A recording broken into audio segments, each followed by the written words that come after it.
You know what else this channel is built around? Babies. This host is a big pirate baby. I'm always talking to savage, complaining, watch pirate babies. And let's all admit it, let's be honest, we all like making babies. That's just how it is. Don't question it, that's how it really is. Okay? Now, the good folks at Primitive House are also big proponents of making babies. They asked Papa Rolex and Mama Nomos to make a baby, and they created the Timekeeper Type A. Now, is this baby really anything good? Find out if it is. This video is brought to you by Primitive House. Previously known as James and Muriel, Primitive House champions the Bauhaus philosophy of functionality in the absolute simplest direction possible. This familiar watch design is often associated with the likes of Braun and, more recently, Nomos. They utilize simple sans serif text and appropriate spacing for maximum legibility and visual appeal. Contrary to what most people think, Bauhaus is not simply minimalism.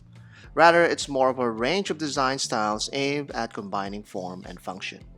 The first function, of course, is to fit the wrist, and this timekeeper can also be called wrist keeper as it fits many wrists easily.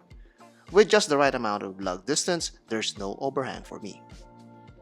This burgundy type A has a good strap option as you can swap the bracelet for a nice and soft fabric strap. The texture and surfacing is desirable and it brings a pop of color to your whole attire and not just for the watch. There's a signed buckle to tie the strap to the watch, and it also has a quick release spring bar to keep things even more manageable. The fit between the case and strap is a little bit tight, but it's not an issue at all. As you can see, any other leather strap can also work with the timekeeper. The colors may clash a bit with this burgundy dial though. I find having a lighter U-less strap works harmoniously with this vibrant dial.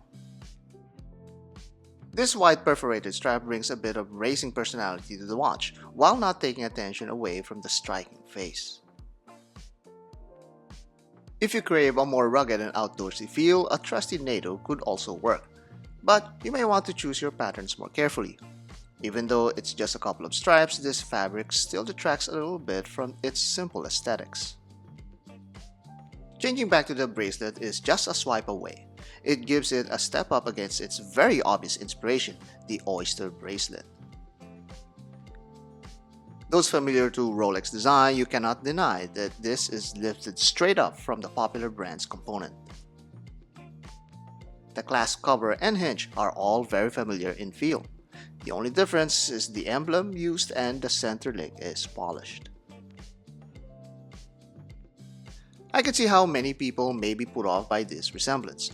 It's really tiptoeing itself against piracy, some may say.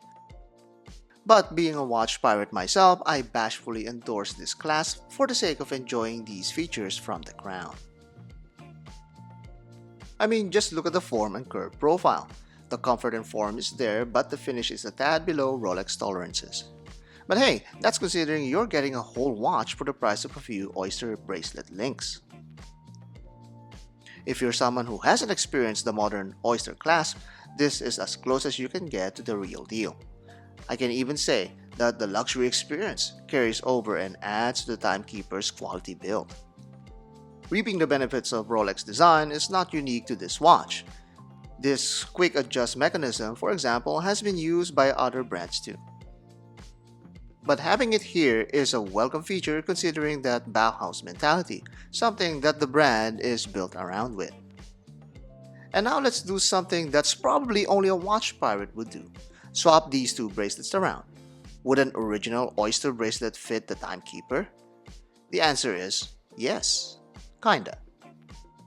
This might just be the only time that you'll see an actual Rolex bracelet installed on the timekeeper. There's practically no difference at first glance. There's a slight issue with the spring bars and I had to use thinner bars to make this work. The rest is a seamless integration. Bear in mind that the Timekeeper bracelet has a quick release mechanism unlike the Submariner band that's installed here. On my wrist, it feels virtually the same and the visuals are nearly indistinguishable.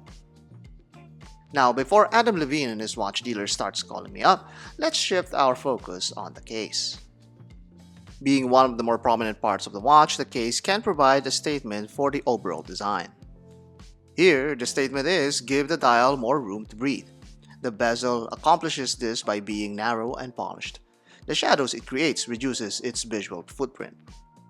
From the sides, it also helps break up the case with its brushed surface. The polished surfaces once again helps frame the middle of the case, a visual trick of thinness and direction. This alternating surface treatment trickles down to the bracelet within its tapering profile. Underneath the case is oftentimes the place where designers would express themselves more liberally, but here it's rather uneventful. And now for the dial details. It's not the most vibrant red dial I've ever handled, but that sunburst surface really gives it a lively personality. It really lifts all of the bold numerals up. The subdial has its own radial treatment, which is a welcome treat on its own. It utilizes some green scale numbers. These different colors is an actual Bauhaus technique of distinguishing one feature to another. This principle is also applied to the outer scale of the dial, where it's used to not just mark the minutes but also the 24-hour scale. The biggest attention grabber is the double O marker at 12. Primitive Haus said that they use this to reference the 2 zeros of the minutes whenever the hour resets back after the 59.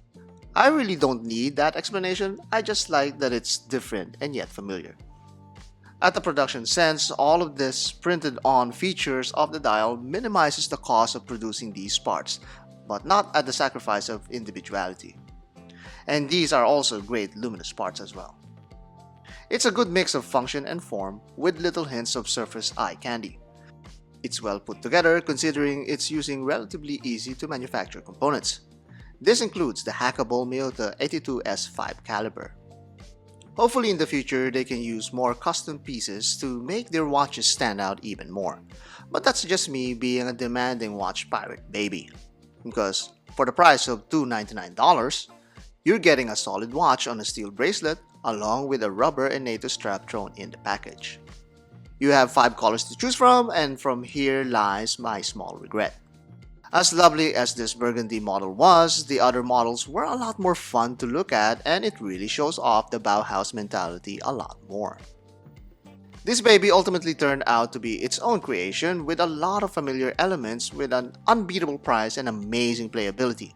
The Timekeeper Type A makes a case for a supremely functional timepiece with a not so minimalistic design.